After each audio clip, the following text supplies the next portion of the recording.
الفاتحة بسم الله الرحمن الرحيم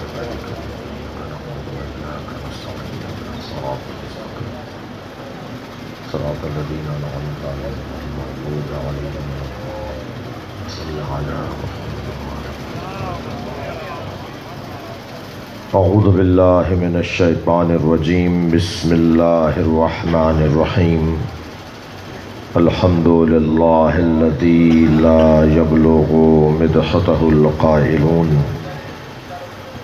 ولا يحصي نعماءه العادون ولا يعدي حقه المجتهدون الذي ليس لصفته حد محدود ولا نعت موجود ولا وقت معدود ولا أجل ممدود فطر الخلائق بقدرته ونشر الرياح برحمته الصلاة والسلام على الرسول المسدد المصطفى العمجد المحمود الأحمد سيدنا ومولانا ومولى الكونين جد الحسن والحسين معاني أبا القاسم محمد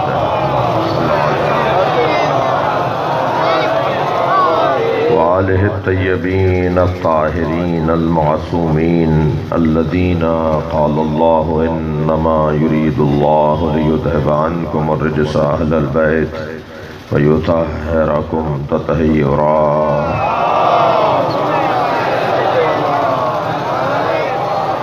ولعنة الله على أعدائهم أجمعين من يوم عداوتهم إلى قيام يوم الدين. أما بعد قال الحكيم في قرآن الكريم بسم الله الرحمن الرحيم فمن حاجك فيه من بعد ما جاءك من العلم فقل تعالوا ندعو أبناءنا وأبناءكم ونساءنا ونساءكم وأنفسنا وأنفسكم ثم نبتهل فنجعل لعنة الله على الكاذبين. صلوات.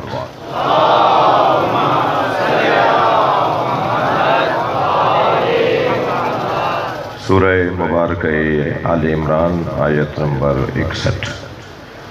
عظمت پنجتن کا ایک روشن باب. ہمیں قرآن پڑھنے کا حکم ہے، اور جب قرآن پڑھیں گے تو خود بخود اہل بیت کی عظمت روشن ہوتی چلی جائے گی. ہم سے کوئی یہ نہ کہے کہ تم ہر جگہ ہر بات میں علی، حسن، حسین، فاطمہ، پنجتن کی بات کیوں کرتے ہو. ہم پنجتن کی بات ہر بات میں اس لیے کرتے ہیں کہ ہمیں حکم خدا ہے کہ قرآن پڑھو، اور جب قرآن پڑھیں گے تو ہمیں اہل بیت کی عظمت خود بخود نصیب ہوگی.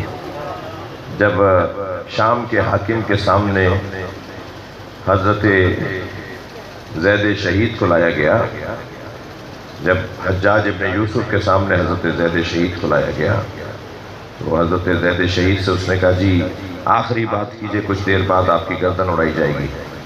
تو حضرت زید شہید نے مولا علی کے فضائل پڑھے تو وہ کہنے لگا جی آخری بات میں نے آپ سے کہی تھی، اب زندگی باقی نہیں رہی. تو فرمانے لگے ہماری پہلی بات بھی علی ہے اور آخری بات بھی علی ہے. صلوات پڑھیں، صلوات پڑھیں گے محمد و آل محمد.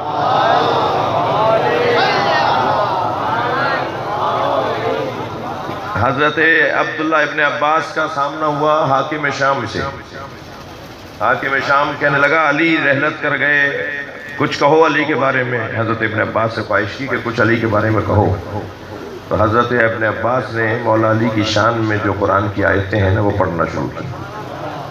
جب آیتیں مولا علی کی شان میں پڑھتے پڑھتے وہ یہاں تک پہنچے کہ سامنے والے میں برداشت نہیں رہی تو الجھ کے کہنے لگا کہ بس کوئی اور بات کرو. تو حضرت ابن عباس نے فرمایا انہانی ان تلاوت القرآن، تم مجھے قرآن پڑھنے سے روک سکتے ہو. صلوات اللہم صل علی محمد و آل محمد. توجہ کر لی. تو اصل بحث اور اصلی عنوان آج کی مجلس کی تمہید یہاں مکمل جانوں کہ اس آیہ کریمہ میں اللہ نے پنجتن کی عظمت کو بیان کیا ہے، اور میں ایک مجلس میں کہہ چکا ہوں کہ 24 ذی الحج 9 ہجری آیہ تطہیر نازل ہوئی، اور 25 ذی الحج 9 ہجری ایک دن کے بعد آیہ مباہلہ نازل ہوئی۔ ایک دن پہلے آیہ تطہیر، ایک دن بعد آیہ مباہلہ۔ دونوں کا آپس میں ربط یہ ہے کہ جنہیں گھر میں بتایا تھا کہ میرے پنجتن کون ہیں، انہی کو میدان میں لے جا کے دکھایا کہ میرے پنجتن یہ ہے، تاکہ گھر والوں کو بھی پتہ رہے کہ اہل بیت کون ہے، اور باہر والوں کو بھی معلوم رہے کہ اہل بیت کون ہے۔ وہاں خبر واحد ہے، چند لوگ گواہ ہیں، یہاں پوری امت گواہ ہے۔ اللہ کا طریقہ بھی کچھ اسی طرح سے ہے، اللہ جنہیں منوانا چاہتا ہے ان کے لیے پھر اہتمام بھی کرتا ہے۔ یہ مجلس اس وقت پرویز بھائی اور ان کی ٹیم کے لیے مقصد ہے نا، مقصد مجلس مقصد ہے، تو جو چیز مقصد ہوتی ہے نا پھر اس کے لیے انتظام بھی کیا جاتا ہے۔ اس کے لیے پھر فرش بچھایا جائے گا، مائک لگایا جائے گا، ساؤنڈ کے دوستوں کو بلایا جائے گا، کیمرہ مینوں کو بلایا جائے گا، یہ پنکھوں کا انتظام ہو گیا، یہ کیا جائے گا، یہ نا اہتمام اور انتظام، لائٹوں کا انتظام کیا جائے گا، باہر ایل ای ڈی لگی ہوئی ہے اس کا انتظام کیا جائے گا۔ اگر کوئی چیز مطلب اور مقصد ہوتی ہے نا تو پھر اس کے لیے انتظام ہوتا ہے۔ اس پوری کائنات کو اللہ نے نبی اور آل نبی کے لیے بنایا ہے، تو جب ان کے لیے بنایا ہے تو پھر اس پوری کائنات تک ان کا پیغام پہنچانے کا وہ اہتمام بھی کرے گا، سجا کر چیزوں کو لے کر آئے گا۔ یہ جو قرآن کی آیتیں ہیں نا اہل بیت کی شان میں، کبھی کہا فَاسْأَلُوا أَهْلَ الذِّكْرِ إِن كُنتُمْ لَا تَعْلَمُونَ، پوچھو جاننے والوں سے اگر تم نہیں جانتے، پوچھو اہل ذکر سے۔ اب اہل ذکر سے مراد ذکر قرآن کو بھی کہا گیا ہے، قرآن کے 15 نام ہیں جن میں سے ایک نام ذکر ہے۔ پوچھو قرآن والوں سے، جو قرآن کا علم جانتے ہیں ان سے پوچھو اگر تم نہیں جانتے، اور ذکر سے مراد علم بھی ہے، پوچھو اہل علم سے اگر تم نہیں جانتے۔ تو تم جو نہیں جانتے وہ یہ سب جانتے ہیں، تب تو مطلق دعوت ہوگی۔ توجہ ہے؟ یہ جو مطلق دعوت ہے نا کہ پوچھ لو ان سے جو تم نہیں جانتے، تو پھر انہیں وہ سب پتہ ہونا چاہیے جو پوچھا جا سکتا ہے۔ تو یہ بات کوئی نئی بات نہیں تھی جو مولا نے فرمایا سلونی قبل ان تفقدونی، مجھ سے پوچھو، یہ پہلے قرآن کہہ چکا ہے کہ پوچھو اہل ذکر سے۔ دیکھیے علوم کی جتنی قسمیں ہیں نا، توجہ ہے، بہت کچھ ہے کہ جس کو ہم پوچھ سکتے ہیں، مگر وہ جن کو کہا جا رہا ہے جن کے کہ ان سے پوچھو، انہیں وہ سب پتہ ہونا چاہیے، تب تو یہ آیت صحیح بنے گی۔ یہ مولوی مولانا کے لیے آیت نہیں ہے، تھوڑا سا ناراض نہ ہوئیے گا، یہ مفتیان دین اور مجتہدین کرام کے لیے آیت نہیں ہے۔ بڑا احترام ہے مجتہدین کا، مراجع عظام کا، مگر یہ آیت ان کے لیے نہیں ہے، اس لیے کہ قرآن کہہ رہا ہے کہ جو نہیں جانتے پوچھو۔ تو کیا انہوں نے کبھی دعویٰ کیا ہے کہ جو تم نہیں جانتے سب بتا سکتے ہیں ہم؟ انہوں نے کبھی یہ دعویٰ نہیں کیا جو تم نہیں جانتے وہ ہم سب بتا سکتے ہیں، صرف دعویٰ علی نے کیا ہے جو تم نہیں جانتے وہ میں بتا سکتا ہوں۔ صلوات پڑھیں محمد و آل محمد۔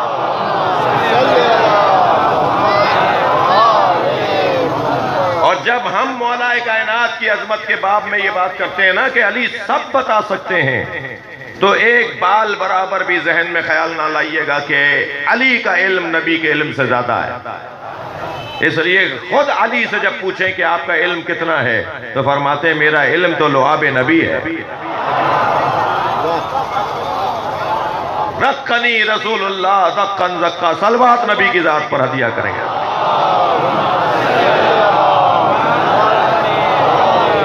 مجھے رسول اللہ نے، توجہ ہے، مجھے رسول اللہ نے علم ایسے دیا جیسے پرندہ اپنے بچے کو دانہ دیتا ہے۔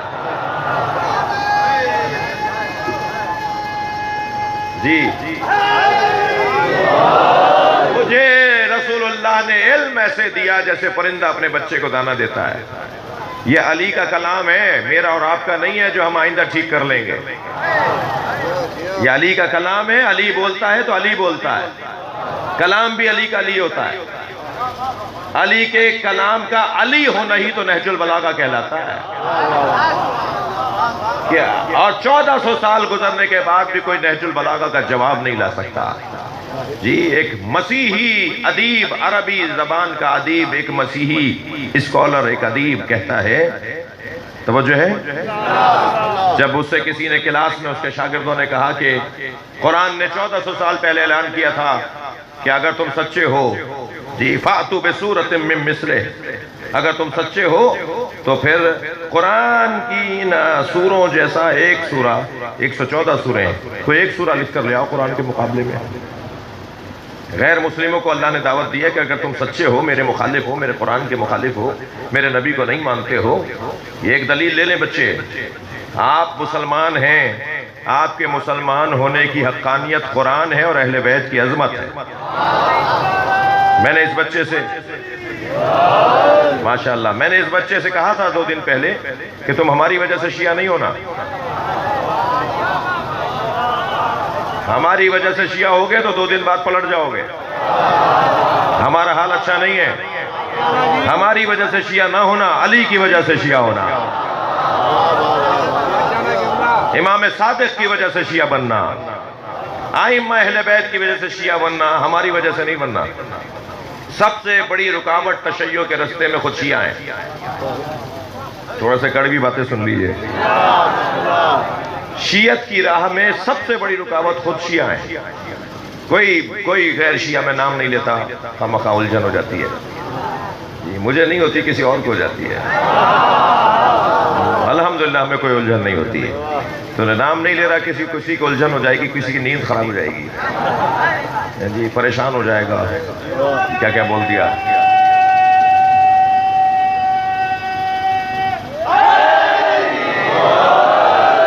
تم ویسے تیسرے دن بولے ہو، میں تمہیں 2 دن سے دیکھ رہا ہوں، بہت خاموش تھے، مگر مجھے یہ خوشی ہوتی ہے کہ چلو دوسرے دن ہی صحیح کوئی بول رہا ہے تو اور یہ جو ممبر ہے نا، اس کا تقاضا بھی یہی ہے کہ جب سمجھو تب بولو۔ صلوات پڑھیں محمد و آل محمد۔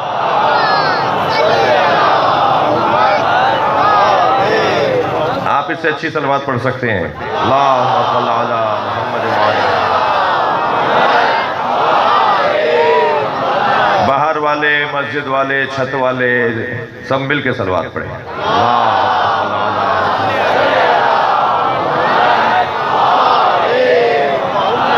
توجہ کر لیا آپ نے؟ بس وہ بہت بڑا جملہ ہو گیا، اس سے زیادہ تکرار نہیں کروں، آپ کو بھی تو ناراض نہیں کرنا نا۔ تو اتنا ہے عزیزان گرامی کہ یہ جو گھرانہ ہے نا، یہ علم رکھنے والا، زقنی رسول اللہ زقن رکھا، مجھے رسول اللہ نے علم ایسے دیا جیسے پرندہ اپنے بچے کو دانا دیتا ہے۔ کیوں نہیں فرمایا مولا علی نے؟ میں نے جملہ کہا یہ مولا علی کا کلام ہے، میرا اور آپ کا نہیں ہے جو آئندہ مجلس میں ٹھیک کر لوں گا جی۔ ہم تو کوئی جملہ کہتے ہیں تو دل کرتا ہے اس سے اچھا جملہ ہونا چاہیے، علی جب بول رہا ہے تو علی بول رہا ہے۔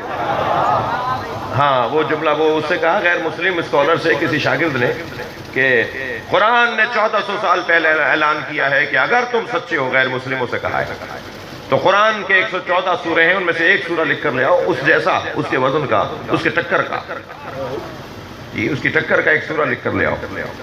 تو اس نے کہا خبردار، آئندہ یہ سوچنا بھی نہیں۔ غیر مسلم ہے، غیر مسلم شاگردوں کو جواب دے رہا ہے، آئندہ قرآن کا جواب لکھنے کا سوچنا بھی نہیں، اپنے وقت کو، پیسے کو ضائع نہ کرنا، آئندہ قرآن کا جواب لکھنے کا نہ سوچنا، اس لیے کہ قرآن کا ایک چھوٹا بھائی ہے جسے نہج البلاغہ کہتے ہیں، دنیا اس کا جواب نہیں لا سکتی تو قرآن کا کیا جواب لائے گی؟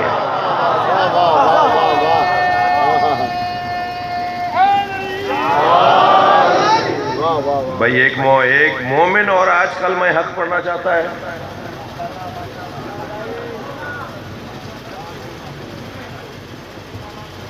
اچھا تو ویڈیو سارے بند کرو، بند کریں سارے، آپ بھی بند کریں، کیونکہ آپ نے ماشاءاللہ خوب تپایا ہے لوگوں کو۔ صلوات پڑھیں ذرا محمد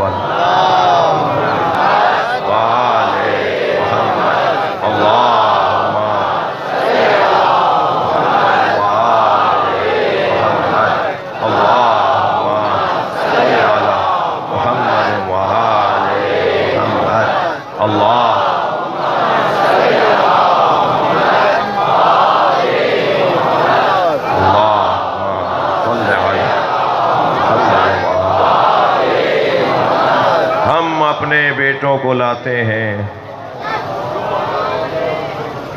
ہم اپنے بیٹوں کو لاتے ہیں، تم اپنے بیٹوں کو لاؤ۔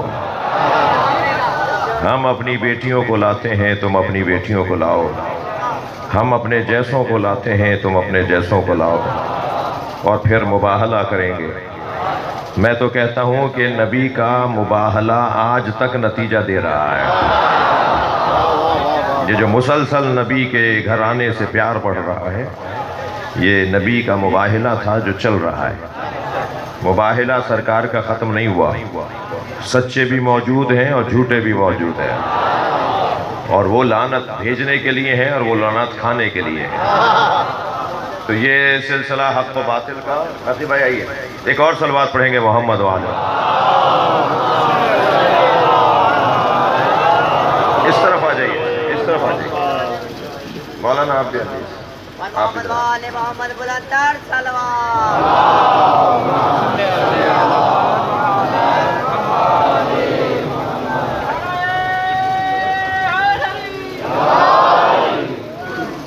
ایک اور صلوات نبی کی ذات میں۔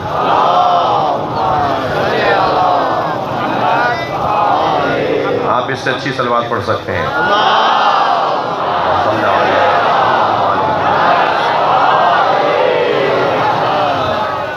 تنظیم مرکزی تنظیم عزاداری کے روح رواں اور سربراہ جناب اسم نقی صاحب خود بہت اچھے نوحہ ہیں، اور ایک بہت بڑی انجمن الذوالفقار کے نوحہ خان ہیں۔ ان کے فرزند بھی بہت خوشگلو ہیں اور خوش لہن ہیں، اور ان کی خدمات ہیں، تشریف فرما ہیں۔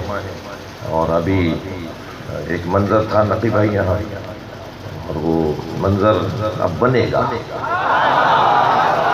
ہمارا کوئی اس میں کردار نہیں ہے، ہمارا ابھی اس میں کوئی کردار نہیں ہے۔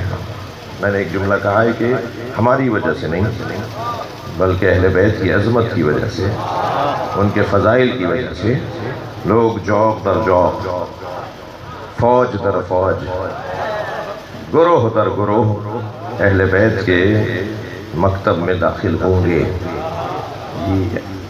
ہم تو یہ بارہا کہہ چکے ہیں کہ انسان کو بیدار تو ہو لینے دو، ہر قوم پکارے گی ہمارے ہیں حسین۔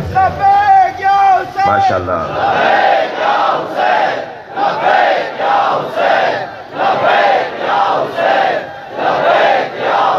بلند تر صلوات پڑھ لیں گے نبی کے، اللہم صلی علی۔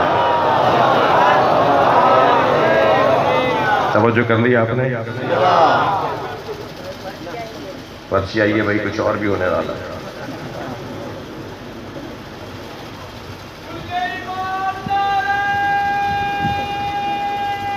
بعد میں ملیں، جسے یہ مسئلہ جس کا ہے وہ آکے ہم سے ملے۔ علی حق کے علی سچے تو نعرے کا جواب نہ دے، اس کی پیدائش بے شک کے نعرہ ہے علی۔ تم بھی گن پوائنٹ پہ نعرے لگوا رہے ہو،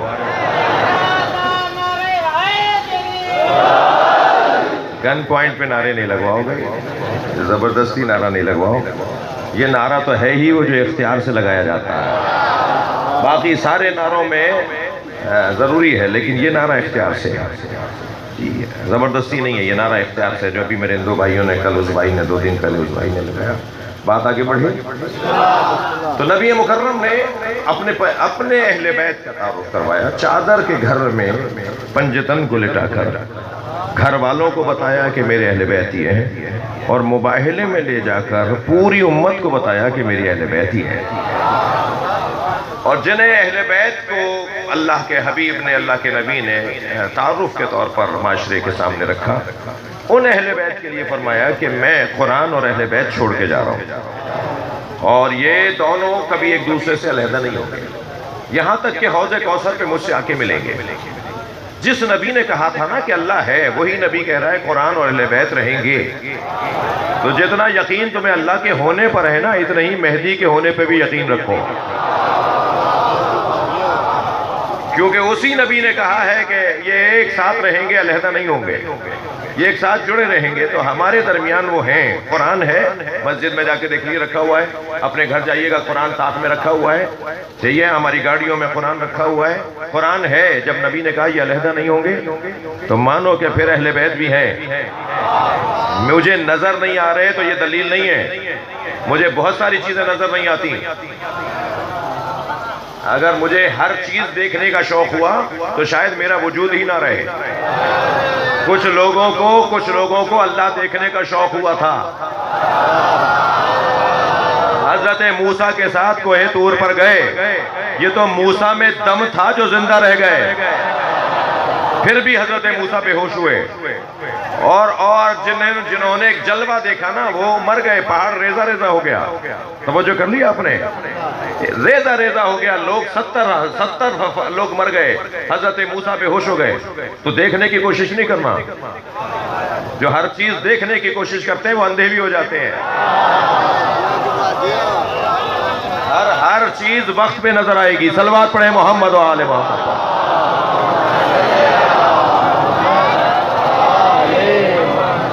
بات آگے بڑھے, وقت زیادہ ہو گیا ہے. میرے بھائیوں کی وجہ سے تھوڑا سا ہمارا 15-20 منٹ کا وقت زیادہ لگ گیا.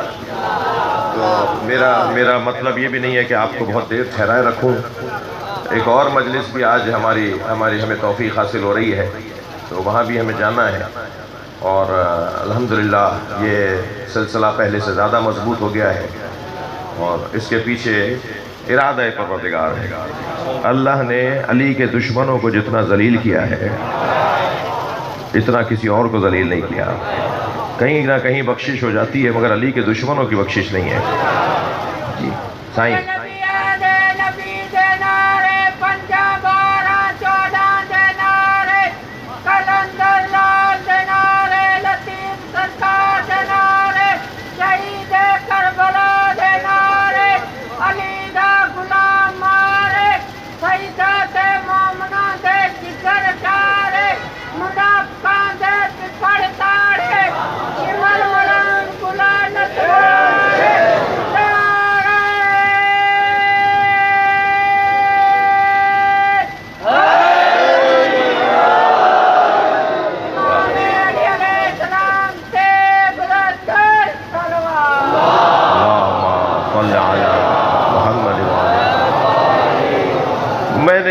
کہنی ہے آپ سے وہ سن لیجئے گا.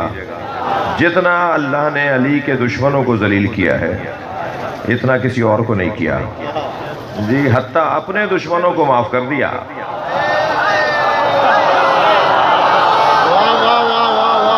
بھائی تھوڑا سا سن لیجئے گا میں جو کہنے جا رہا ہوں. لیکن علی مولا کے دشمنوں کو معاف نہیں کیا. جی توجہ ہے, علی کے دشمنوں کو جو اللہ نے ذلیل کیا ہے اس کی مثال دوں.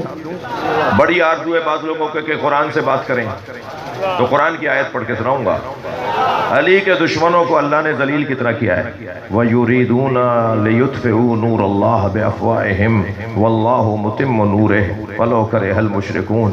کچھ لوگوں نے اللہ کے نور کو بجھانا چاہا ہے.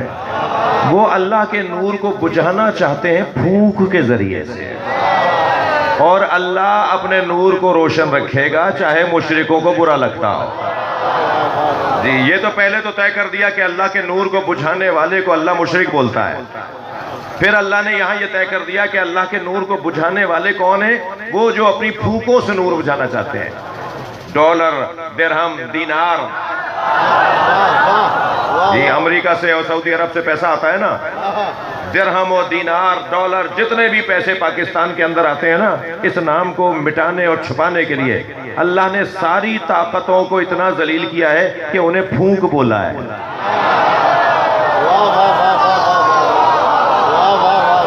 پھونک پھونک. اچھا بند ہے نا بھائی. ابھی جو آج شیعہ ہوئے ہیں ان سے بھی ایک جملہ کہوں گا کہ تم مکتب اہل بیت دائرہ ولایت علی میں جو داخل ہو رہے ہو وہ ہماری وجہ سے نہیں, اس لیے کہ ہمارا تو حال اچھا نہیں ہے.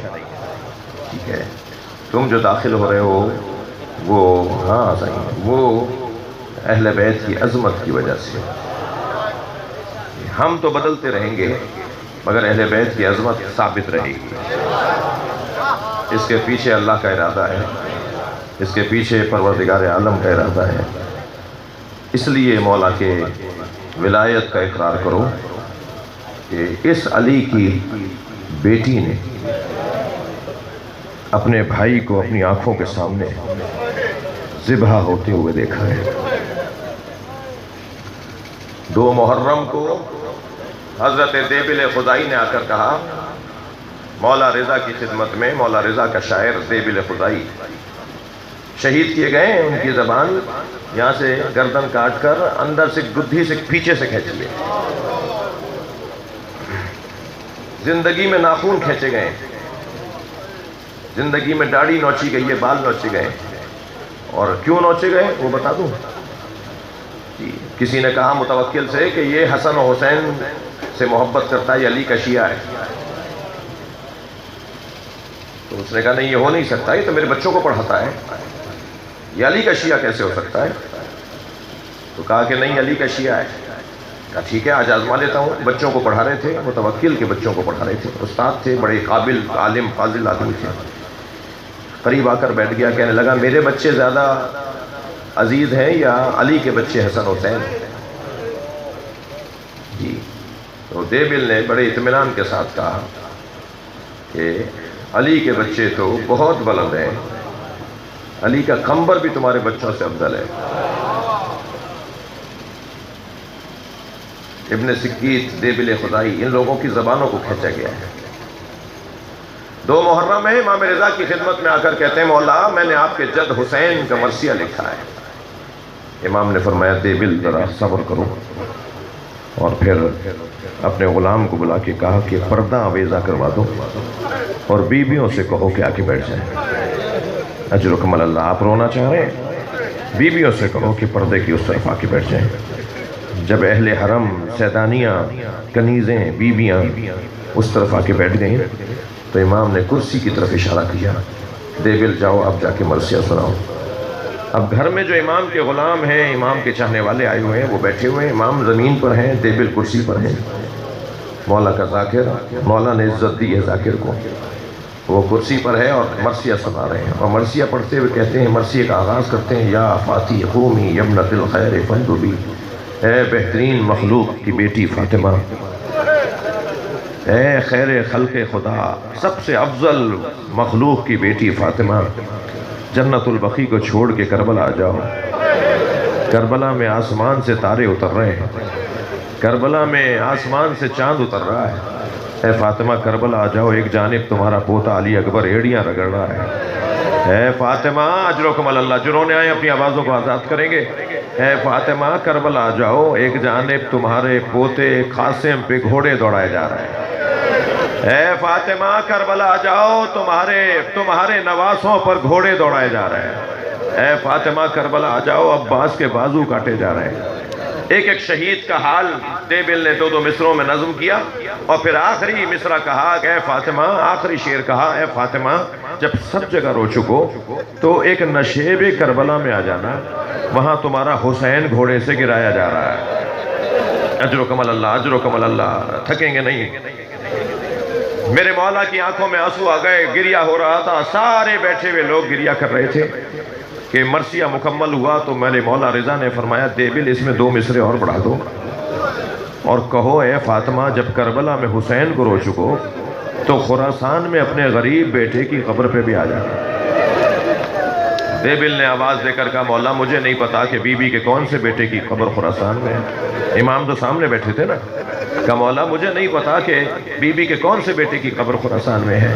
فرمایا دیبل مجھ رضا کو غربت میں مارا جائے گا، میرے بھائی بہن میرے ساتھ نہیں ہوں گے، میرے وطن اور خاندان کے لوگ مجھے کاندھا دینے والے نہیں ہوں گے، مجھے غربت میں تنہائی میں مار کر دفنایا جائے گا۔ میری ماں زہرہ سے کہو کہ جب کربلا میں رو لیں تو پھر خراسان میں اپنے غریب بیٹے علی ابن موسیٰ رضا کی قبر پہ آ جائیں۔ دیبل نے اسے سجا کر 2 مصروں کو بیان کیا۔ عزادارو جیسے ہی دیبل نے یہ پڑھا نا تو کنیز پردہ ہٹا کے باہر آ گئی اور کہنے لگی دیبل خاموش ہو جاؤ، معصومہ قوم بے ہوش ہو گئی ہیں۔ اجرکم اللہ، جناب معصومہ سے برداشت نہیں ہوا اپنے بھائی کی غربت میں شہادت جناب معصومہ سے برداشت نہیں ہوئی۔ میں اس سارے مجمع کو جناب معصومہ کی خدمت میں حاضری دلواؤں، بی بی کے آگے ہاتھ جوڑ کر کہوں بی بی آپ سے ابھی خبر شہادت برداشت نہیں ہوئی؟ سلام ہو زینب کبریٰ پر۔ 70 قدم کے فاصلے سے کھڑی دیکھتی رہی، بھائی پر خنجر چلتا رہا۔ عزاداروں کبھی دائیں جاتی تھی کبھی بائیں جاتی تھی۔ عرب کا دستور یہ تھا کہ اگر عرب کی عورت کوئی باہر نکل کر اپنے دونوں ہاتھ سر پہ رکھ کے کھڑی ہو جائے تو گزرنے والے سمجھ جاتے تھے کہ اس کی کوئی حاجت ہے، یہ کچھ چاہتی ہے۔ جناب زینب نے کئی مرتبہ سر پہ ہاتھ رکھا، پھر جگہ بدل کر گئیں، پھر سر پہ ہاتھ رکھا، مگر کسی نے یہ نہیں کہا کہ علی کی بیٹی کو کیا چاہیے۔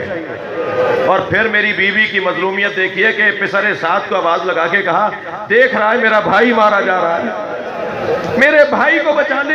لیکن کسی نے زینب کی بات کو نہیں سنا اور خنجر چلتا رہا۔ آپ رو رہے ہیں عزادارو، کربلا میں 9 جگہ قیامت آ رہی تھی۔ اتنا بڑا ظلم ہوا تھا کہ 9 جگہ قیامت آ رہی تھی، مگر جس پر مصیبت ہوتی تھی نا اس کا وارث سجدے میں سر رکھ کے قیامت کو روک دیتا۔ جس پر مصیبت آ رہی ہے وہ اللہ سے کہہ رہا ہے میں راضی ہوں، پھر اللہ قیامت کو روک دیتا تھا۔ کہتے ہیں نا ہمارے بچے پوچھتے ہیں کہ یہ اتنا بڑا ظلم ہو گیا، قیامت کیوں نہیں آئی؟ قیامت آتی تھی مگر جس پر مصیبت آتی تھی نا وہ کہتا تھا شکرن للہ، یا اللہ میں تو راضی ہوں، تو یہ سیاہ آندھیاں نہ چلا، یہ زلزلے نہ بیچ، یہ پہاڑوں میں سرونے کی آوازیں نہ کر، میں خود راضی ہوں تیری رضا پر۔